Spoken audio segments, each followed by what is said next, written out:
Hello armies, how are you? I hope you are all fine and good. Thank you so much army, आप सबके वजह से मेरे 300 subscriber हो गए। आप लोग ऐसे ही मुझे सपोर्ट करते जाएं ताकि मेरे ऐसे ही सब्सक्राइबर बढ़ते जाए और हमारी फैमिली एक बहुत बड़ी फैमिली बन जाए। तो आर्मी, आज मैं 300 सब्सक्राइबर के लिए एक यूनिविन का शॉट लेकर आई हूँ, जिसके अंदर हम ये कहानी जानेंगे कि सच्ची मोहब्बत कैसे होती है। तो बिना किसी देरी के वीडियो को स्टार्ट करते हैं। लेकिन अगर आप मेरे चैनल पर नए हैं तो चैनल को सब्सक्राइब करके बेल आइकन को हिट कर दें, वीडियो को लाइक करें और कमेंट करके मुझे आपका फेवरेट पार्ट बताएं, और अच्छा लगे तो अपने दोस्तों के साथ भी शेयर कर दें। तो बिना किसी देरी के वीडियो को स्टार्ट करते हैं। डॉक्टर तयांग, एक नर्स ने कहा। हाँ, वो पेशेंट आ गया है दूसरे हॉस्पिटल से। उस नर्स ने तयांग को फाइल देते हुए कहा। मिन यूंगी, इसे यहाँ क्यों लाया गया है? तय ने कहा। इसने 6 खून किए हैं, लेकिन ये पागल हो गया है। इसने 4 बार अपनी जान लेने की कोशिश की है। उस नर्स ने तयांग को उस फाइल में डिटेल्स बताते हुए कहा। 4 बार खुद की जान लेने की कोशिश की और 6 लोगों का खून किया है। मैंने फाइल में देखते हुए कहा, मुझे तो ये बहुत खतरनाक लगता है। उस नर्स ने कहा, कोई व्यक्ति ऐसे ही किसी को नहीं मारता, जरूर कोई ना कोई वजह होगी, हमें उससे बात करनी चाहिए। मैंने कहा, पर वो खतरनाक है, वो हमें भी चोट पहुंचा सकता है। उस नर्स ने कहा, वो खतरनाक है तो क्या हुआ, बात तो करनी ही पड़ेगी। इतना बोलकर तयांग यूंगी की केबिन की ओर जाने लगा। डॉक्टर सुनिए, मैं भी आपके साथ आता हूँ, उस नर्स ने कहा और तयांग के पीछे जाने लगा। इसका नाम है किम तयांग, जो एक डॉक्टर है और अपने फियांसे जॉन जंगकुक के साथ रहता है। ये एक मेंटल हॉस्पिटल में एक डॉक्टर है और यहाँ के पेशेंट तयांग को बहुत अच्छे से मानते हैं। तो ओह हेलो, ते ने कहा। यूंगी ने पीछे मुड़ कर देखा। तुम्हें मुझसे क्या चाहिए? यूंगी ने कहा। ओह कूल डाउन यंग मैन, मैं तो यहाँ तुमसे दोस्ती करने आया हूँ। ते ने कहा। मुझसे? एक खूनी से कोई दोस्ती क्यों करेगा? यूंगी ने कहा। पर मैं तुम्हें वो नहीं समझता। ते ने कहा, तुम समझो या ना समझो, लेकिन मैं खूनी हूँ ना। यूंगी ने कहा। अरे रिंग, क्या तुम्हारी शादी हो गई है? ते ने यूंगी के हाथ में रिंग देखते हुए कहा। नहीं, मेरा हस्बैंड मर चुका है। यूंगी ने कहा, लेकिन वो हमेशा मेरे साथ रहता है। यूंगी ने अपने बगल में देखते हुए कहा, लेकिन वहाँ कोई नहीं था। तुम्हारा मतलब? ते ने कहा, देखो ये यहीं पास है, मेरे साथ। यूंगी ने उसी डायरेक्शन में देखते हुए कहा, तुम्हें पता है, मैं जब भी अपनी जान लेने की कोशिश करता हूँ, हमेशा मुझे मेरा हस्बैंड रोकता है। तुम्हें पता है, वो मुझसे बहुत प्यार करता है। यूंगी ने उसी डायरेक्शन में देखते हुए कहा। वैसे तुम्हारा हस्बैंड का नाम क्या है? ते ने पूछा। पाक जिमिन, लेकिन वो मिन जिमिन है। मेरा मोची बेबी, यूंगी ने कहा। ओह, बहुत अच्छा नाम है, बहुत क्यूट होगा ना? ते ने कहा। हाँ, बहुत क्यूट, और सबसे अलग था मेरा जिमिन, यूंगी ने कहा। उसकी आंखों में चमक थी जब वो जिमिन के बारे में बात कर रहा था। तो तुम दोनों की लव स्टोरी कैसे चालू हुई, और तुम देगू में क्या कर रहे हो? ते ने कहा। मैं एक अनाथ हूँ, ऑर्फनेज में रहता था। मुझे जब तक याद है, मैं ऑर्फनेज में ही बड़ा हुआ हूँ। मेरे वहाँ 2 दोस्त थे, किम नामजुन और किम सेओकजिन। दोनों ही बॉयफ्रेंड थे। दोनों एक दूसरे को बचपन से प्यार करते थे। दोनों एक दूसरे की जान थे। मैं, जिन और नामजुन तीनों ही ऑर्फनेज में बड़े हुए। हम ऑर्फनेज के आखिरी साल में थे, उसके बाद हमें ऑर्फनेज छोड़ के जाना था। मैं पार्ट टाइम जॉब किया करता था और हाई स्कूल में मेरा लास्ट ईयर था। उसके बाद हमें यूनिवर्सिटी जाना था।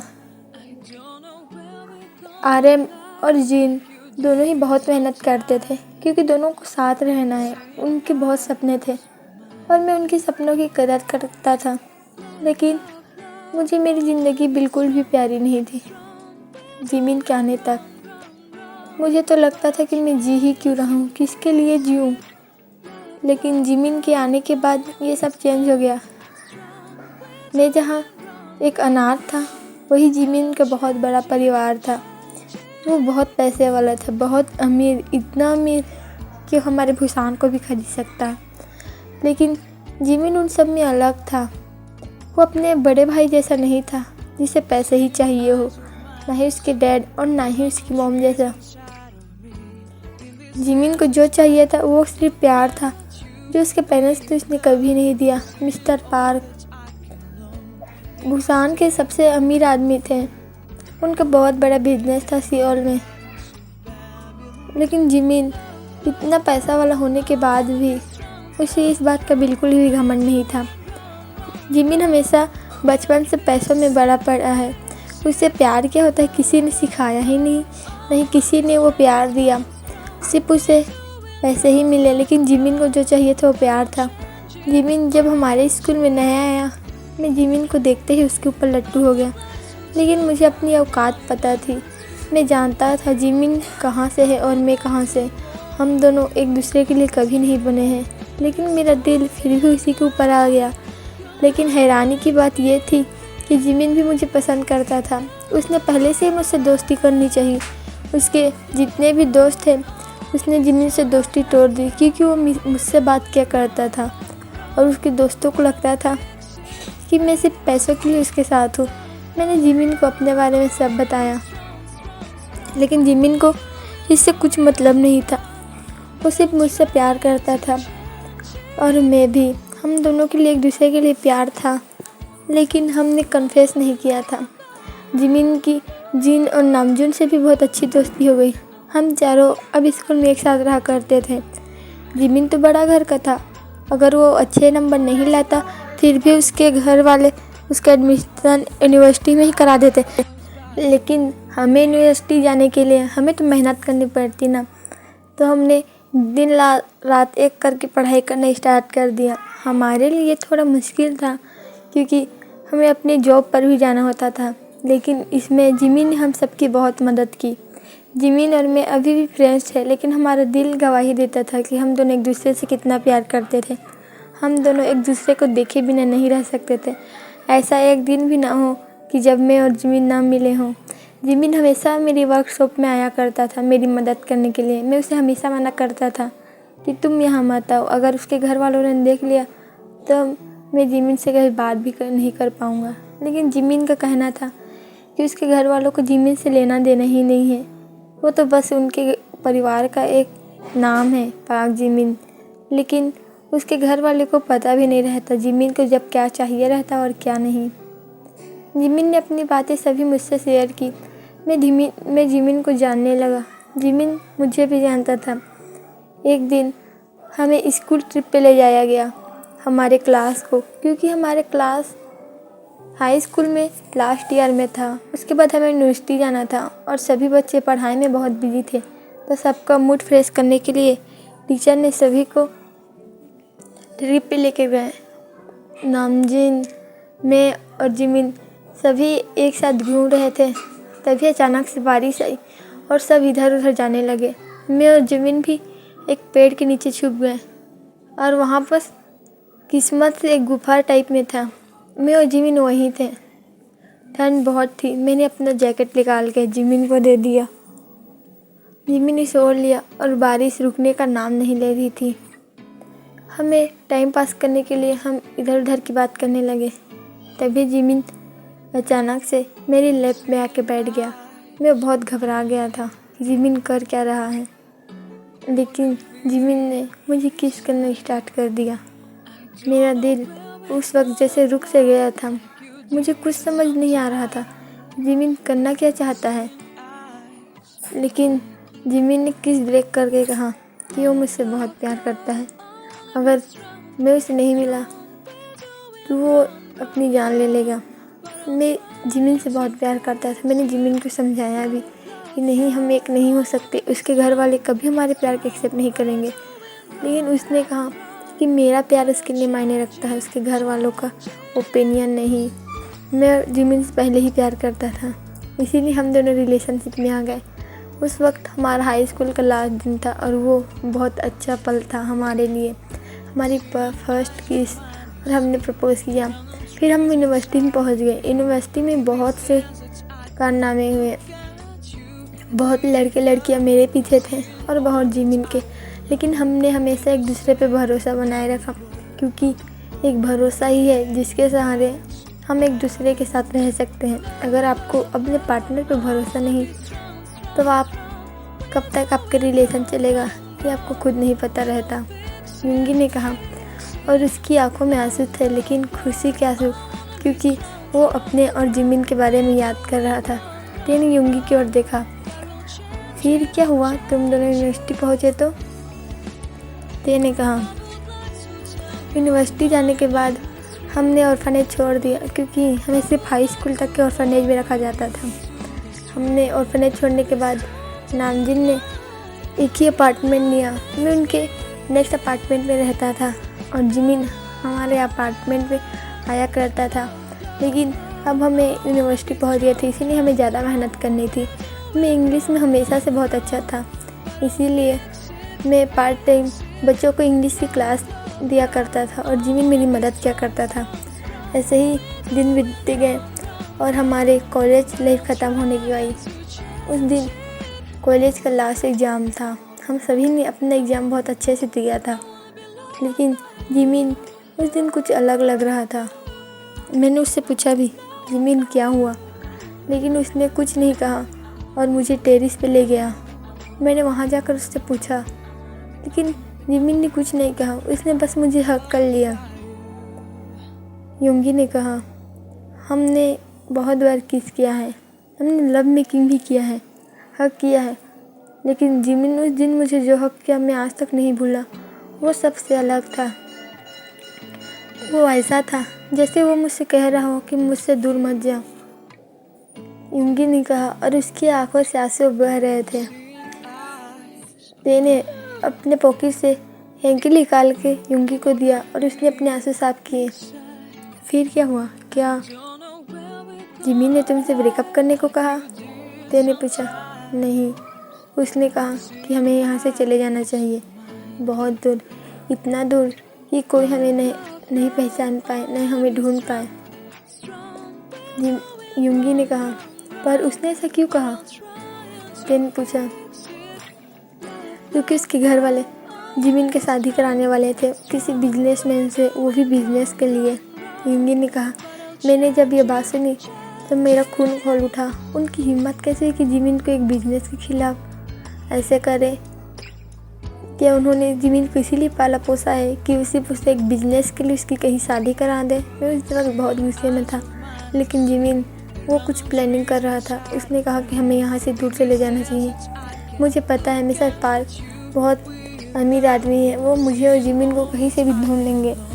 लेकिन जिमिन जैसे पूरी तैयारी करके ही आया था कि अब आज यहाँ से जाएगा ही। उसने अपनी सारी सेविंग्स मुझे दिखाई, जितने जरूरी डॉक्यूमेंट्स रहते हैं सभी को उसने अपने पास पकड़ा और उसने मेरे सामने दो ऑप्शन रखी, या मैं उसका साथ दूँ वरना वही कॉलेज की टेरेस से कूद जाएगा। मैं किसी भी हाल में जिमिन को मरने नहीं दे सकता, वो मेरी ज़िंदगी है। जिमिन के आने के बाद मैंने सीखा कि ज़िंदगी को खुल के कैसे जीते हैं। मैंने इस बारे में नामजुन और जिन से बात की। उन्होंने भी मुझे यही सलाह दी कि मुझे जिमिन की बात सुननी चाहिए। लेकिन मुझे पता था मेरे जाने के बाद जिन और नामजुन को कुछ न कुछ परेशानी तो होगी, क्योंकि उन्होंने अपनी सारी सेविंग्स मुझे भी दे दी थी। मैंने भी अपनी सारी सेविंग्स ली और मैं और जिमिन भूसान छोड़ के चले गए।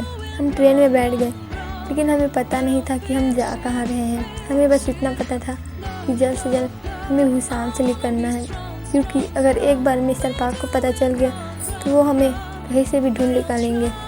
इसीलिए हम कहीं बड़ी जगह जाने के बजाय हम कोई छोटे से गांव जाना चाहते थे। वहाँ मैं और जिमिन अपनी अलग सी दुनिया बसाएंगे। यही सोच के हम गोंगजू जाने वाली ट्रेन में बैठ गए और हम उसके दूसरे दिन गोंगजू पहुंच गए। ये जिमिन के लिए नया एक्सपीरियंस था, क्योंकि जिमिन को जहाँ कहीं भी होता था उसके घर वाले उसके लिए पर्सनल सब कुछ अरेंज करते थे, लेकिन जिमिन के लिए ये सब फीलिंग नहीं थी। अब हमारी लाइफ की नई सफ़र की शुरुआत हो चुकी थी। हम गोंगजू में बहुत देर तक घूमते रहे। दोपहर हो चुकी थी, लेकिन अभी भी हमें कोई रहने की जगह नहीं मिली थी।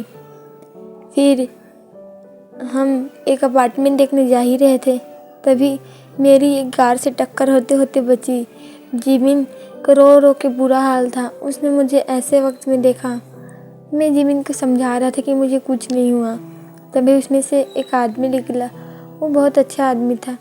उसने हमारी मदद की। उसने अपना नाम काई बताया और उसने हमारी अपार्टमेंट ढूंढने में भी मदद की। वो हमारा पड़ोसी ही था और उसका हस्बैंड किम होसियोक बहुत लवली नेचर का था, बिल्कुल जिमिन की तरह ही। जिमिन और उसकी तुरंत दोस्ती हो गई। होसियोक अभी प्रेग्नेंट था 6 मंथ। उसका बेबी बेली देखकर जिमिन बहुत खुश हुआ। दोनों में बहुत अच्छी दोस्ती हो गई थी और काई नहीं मेरी एक रेस्टोरेंट में जॉब लगवा दी। फिलहाल अभी हमारे लिए एक जॉब पाना बहुत मुश्किल था, क्योंकि हम गोंगजू में नए थे और किसी को जानते भी नहीं थे। लेकिन काई और होबी ने हमारी बहुत मदद की। जिमिन को कुछ घर का काम नहीं आता था, ना ही खाना बनाना, क्योंकि उसने वो सब काम कभी किया ही नहीं था। तो वो बस घर में रहता था। उनमें पार्ट टाइम जॉब जाता था और आने के बाद में खाना बनाता था। हमारी लाइफ धीरे धीरे स्टार्ट हुई। हमने सब कुछ करना स्टार्ट किया। जिमिन अपना टाइम पास करने के लिए जोहब के साथ जाया करता था। दिन बीतते गए, लेकिन अब मुझे अफसोस होने लगा। मुझे अपने फैसले पे शक होने लगा कि मैंने सही तो किया है। क्या मैं जिमिन को खुश रख पा रहा हूँ? क्योंकि मैंने नोटिस किया जिमिन दिन ब दिन उसका शरीर पेल दिखता जा रहा था और वो पतला होता जा रहा था। मुझे टेंशन हो गई कि मैं जिमिन का अच्छे से ख्याल नहीं रख पा रहा। मुझे खुद के ऊपर गुस्सा आ रहा था। इसीलिए मैंने 2 पार्ट टाइम जॉब करना स्टार्ट कर दिया। मैं घर लेट से आता और जिमिन को ये अच्छा नहीं लग रहा था कि मैं उसकी बात नहीं सुन रहा हूँ, कि मैं बस इतना ही कर रहा हूँ अपने मन की। इसीलिए एक दिन हम दोनों के बीच बहुत ज़्यादा झगड़ा हुआ और मैंने अपनी लाइफ में फ़र्स्ट टाइम जिमिन के ऊपर हाथ उठाया। लेकिन उसका रिग्रेट मुझे आज तक है। मैं वैसे ही अपने पार्ट टाइम जॉब के लिए चला गया और जब मैं घर आया जिमिन घर में नहीं था। जब जिमिन घर में नहीं था, जैसे मेरी सांसें बंद होने की थी। मैंने ये कभी सोचा नहीं था कि मैं ऐसा कुछ करूँगा। मैं जिमिन को पागलों की तरह ढूंढने लगा। तभी मुझे हॉस्पिटल से फ़ोन आया कि उन्हें एक लाश मिली है। लाश का नाम सुनते ही मेरा हाथ पैर पूरा ठंडा हो गया था। मेरे तन बदन में जैसे किसी ने बिच्छू से डंक मराया हो। मैं तुरंत काई और होबी के पास गया। उन्होंने मुझे समझाया कि जिमिन ऐसा नहीं कर सकता। मैं डरते डरते हॉस्पिटल गया और वहाँ जाके देखा किस्मत से वो जिमिन नहीं था। तब मेरी सांस में सांस आई। फिर मैं जिमिन को ढूंढता रहा। फिर मुझे वो एक कन्वीनियंस स्टोर में देखा जहाँ वो खुद काम कर रहा था। तो वो देखकर मेरी आँखों में आंसू आ गए। मैंने कभी नहीं सोचा था कि जिमिन कुछ ऐसा करेगा। उस दिन मैंने कसम खाई कि मैं जिमिन के आँखों में कभी आंसू नहीं आने दूँगा। मैंने अपने दोनों जॉब छोड़ दी और एक कंपनी में इंटरव्यू दिया। मेरी इंग्लिश बहुत अच्छी थी, इसीलिए मुझे वहाँ तुरंत जॉब लग गई। मेरी जॉब लगने के 2 महीने बाद मैंने और जिमिन ने शादी कर ली। हमारे पास ज़्यादा पैसे नहीं थे, इसीलिए हम हनीमून मनाने जीजू आइलैंड चले गए। हमने वहाँ बहुत मस्ती की, बहुत मज़ा किया और फिर हम एक हफ्ते छुट्टी मनाने के बाद वापस से गोंगजू आ गए। ये पल मेरे और जिमिन के लिए बहुत खास था। ऐसे ही दिन बीतते गए। 1 साल गुजर गया था। मुझे जिमिन के एक साथ है और जिमिन अब 3 मंथ प्रेग्नेंट था। मुझे जॉब में प्रमोशन मिल गई थी और मेरे अब सैलरी भी ज़्यादा थी। हमारी लाइफ धीरे धीरे नॉर्मल होने आ रही थी। लेकिन मैं इन सब में किसी की गंदी नज़र को जिमिन के ऊपर देखना ही भूल गया। मुझे लगता था कि सब बहुत अच्छा है, लेकिन ऐसा कुछ नहीं था। 2 महीने बाद मुझे एक बिजनेस ट्रिप में जाना था और काय और हॉबी यहाँ नहीं थे। जिमिन अकेला था, लेकिन मैं जिमिन को अकेला छोड़ के नहीं जाना चाहता था। लेकिन मजबूरी में मुझे जिमिन को अकेला छोड़ कर जाना पड़ा। मुझे वहाँ 3 दिन रुकना था, लेकिन मैंने अपना सारा काम ख़त्म करके मैं 2 दिन में ही गोंगजू के लिए लौट आया। लेकिन जब मैं वहाँ आया, मेरी पूरी दुनिया ही उजड़ चुकी थी, युंगी ने कहा। और वो कमरे के कोने को देखकर ही बोल रहा था, ना ही उसके चेहरे में कोई इमोशन झलक रही थी। तेने हिचकिचाते हुए पूछा, क्या हुआ था? मैं जब आया, मैंने देखा जिमिन अपनी आखिरी सांसें ले रहा है। उसके कपड़े पे पूरा खून लगा हुआ था और उसका रेप हुआ था। युंगी ने कहा अपनी खाली आवाज़ में, जो ते को डरा रही थी। रेप किसने किया था? ते ने कहा, मेरे बॉस ने। मैंने कभी नहीं सोचा था कि मेरा बॉस ऐसा आदमी होगा। मुझे पहले लगा कि और किसी का काम है, लेकिन जब जिमिन की पोस्टमार्टम हुई तब मुझे बात पता चली, इसकी रेप हुआ है। उसके बाद इन्होंने उन्हें मार दिया। मेरे जिमिन को उन्होंने मार दिया, मेरी बीवी को उन्होंने मार दिया, मेरी जिमिन को उन्होंने मार दिया, मेरा बेबी, युंगी ने कहा। और वो बार बार यही बात रिपीट करने लगा, युंगी होश में आओ, युंगी इधर देखो, युंगी। तेने युंगी को होश में लाते हुए कहा और युंगी अब जोर जोर से रोने लगा। उन्होंने मेरे जिमिन को मुझसे दूर कर दिया, युंगी ने कहा। वो कौन थे? तुमने 6 लोगों का मर्डर किया है, लेकिन तुमने कहा कि वो तुम्हारे बॉस थे। वो एक बॉस थे और उसके साथ ही मैंने सीसीटीवी से पता किया कि जब मैं गया उस दिन क्या किया हुआ। उन्होंने लगातार जिमिन के साथ 2 दिन रेप किया और आखिर में जिमिन ने उसे कितनी भीख मांगी होगी कि वो प्रेग्नेंट है, उसे छोड़ दे। उनके इसके ऊपर कितना भरोसा करता होगा। जिमिन मुझसे गुस्सा हुआ, मैंने उसे बचाया नहीं, युंगी ने कहा। और फिर वह पैनिक करने लगा। युंगी कुछ नहीं हुआ, आगे बताओ क्या हुआ, बताओ। तेने उसे संभालते हुए कहा। बस फिर मैंने यही ठान ली। मैंने जिमिन के कब्र में गया और मैंने कसम खाई कि मैं वो 6 को मार कर रहूँगा। और धीरे धीरे करके मैंने सबको एक एक करके मारना स्टार्ट कर दिया। मैंने अपने इन्हीं दोनों हाथों से उन सबको मारा है। हाँ, मैंने मारा है। इतना बोलकर युंगी पागलों की तरह हंसने लगा। जो नर्स वहाँ थी वो डरने लगी। लेकिन युंगी की कहानी सुनकर दोनों की ही आंखों में आंसू आ गए थे कि ये दोनों कितने अच्छे खुशी थे और आखिरी में सब कुछ पलट गया। तुम्हें पता है, मैंने उसके बहुत सारे टुकड़े किए, मैंने सबके बहुत सारे टुकड़े किए और मैंने इन्हीं हाथों से मार दिया। युंगी इतना बोलकर पागलों की तरह हंसने लगा। नर्स बहुत ज़्यादा ही डर गई थी। तुम्हारे हाथ में क्या हुआ है? तेने कहा और उसके हाथ देखने लगे। मैंने खुद को मारने की कोशिश की, लेकिन तुम्हें पता है जिमिन हमेशा मुझे बचा लेता है। वो मुझसे गुस्सा नहीं है, लेकिन मुझे पता है वो मुझसे गुस्सा है। युंगी ने कहा, तुम्हें पता है? तेने कहा, जिमिन अभी भी तुम्हारे साथ है। तुम्हें पता है वो कहाँ है? तुम्हारी बेबी कहाँ है? तेने कहा। युंगी हैरान होकर ते की ओर देखने लगा। यहाँ फील करो। उसने जिमिन का हाथ लेकर युंगी का हाथ लेकर युंगी के दिल पे किया।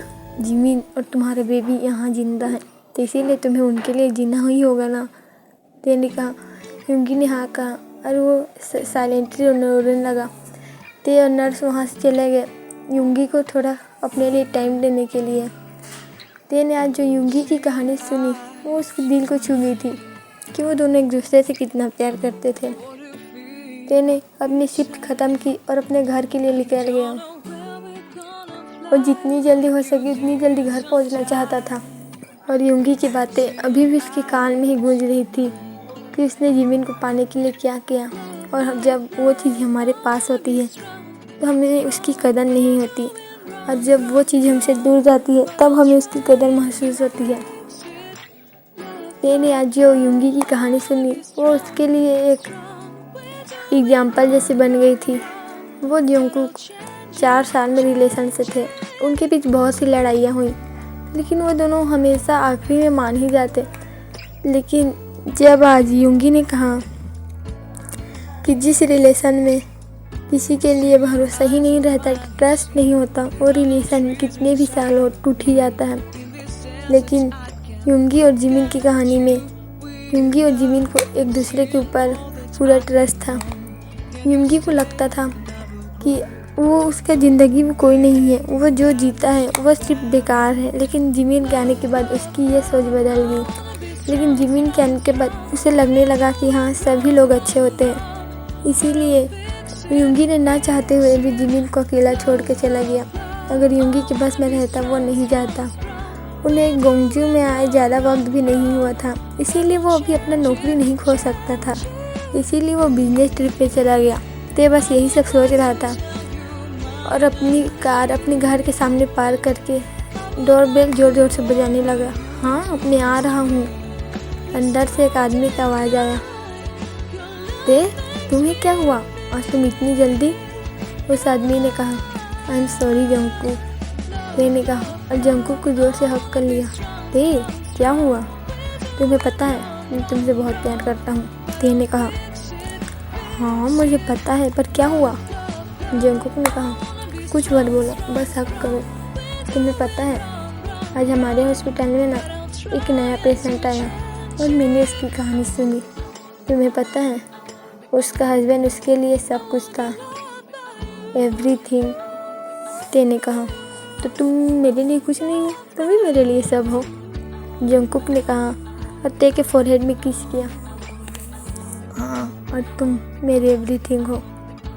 You are my everything. ते ने कहा, तो चलो हमें डिनर बनाना पड़ेगा ना। जंगकुक ने कहा, क्यों ना हम कैंडल नाइट डिनर पे चले। ते ने कहा, कैंडल नाइट डिनर, आइडिया अच्छा है। ते ने कहा जंगकुक से, हाँ सुनने में ये बात ठीक है, तो आज मुझे खाना बनाना नहीं पड़ेगा। ये जंगकुक ने कहा, तो तुम्हारा मतलब क्या है कि मैं तुमसे खाना बनाता हूँ? ते ने कहा और फेक एंग्री दिखाने लगा। अरे बेबी, मैंने ऐसा कब कहा? जंगकुक ने कहा। ते और जंगकुक दोनों अपनी कैंडल नाइट डिनर से आने के बाद अपने रूम में सोए हुए थे। तभी ते ने कहा, जंगकुक तुम बुसान से हो ना? ते ने पूछा, हाँ बेबी, क्यों? तुम मिस्टर पार्क को जानते हो? ते ने पूछा, हाँ, उसका छोटा बेटा भी था ना। ते ने कहा, तुम्हें कैसे पता? जो पूछ रहा हूँ वो बताओ ना। ते ने कहा, हाँ, लेकिन जब उसने अपने कॉलेज कंप्लीट की तो वो वहाँ से भाग गया था। लेकिन मिस्टर पार्क ने तो उसे मरा हुआ ही घोषित कर दिया। जिमिन, उसका नाम शायद जिमिन था। हाँ, जिमिन। अब उसकी परिवार में कोई उसे याद नहीं करता और उन्होंने जानने की कोशिश भी नहीं की कि जिमिन कहाँ है। जंगकुक ने कहा, तेने मन में ही सोचा, युंगी जो बोल रहा था वो सही था। मिस्टर पार्क को तो इनसे कुछ लेना देना ही नहीं है। अच्छा हुआ कि जिमिन युंगी के साथ चला गया। ते ने कहा और दोनों सो गए। तो ठीक है आदमी, आज की स्टोरी यही ख़त्म। कमेंट करके मुझे बताएं कि आपकी स्टोरी कैसा लगा, और अच्छा लगे तो लाइक, कमेंट और शेयर भी कर दें और अपने दोस्तों के साथ शेयर करें। और thank you again your 300 support. टेकू की लास्ट वन शॉट के एपिसोड को मैं कल अपलोड करूँगी, तब तक के लिए वेट करना। ओके आदमी, बाय, गुड नाइट।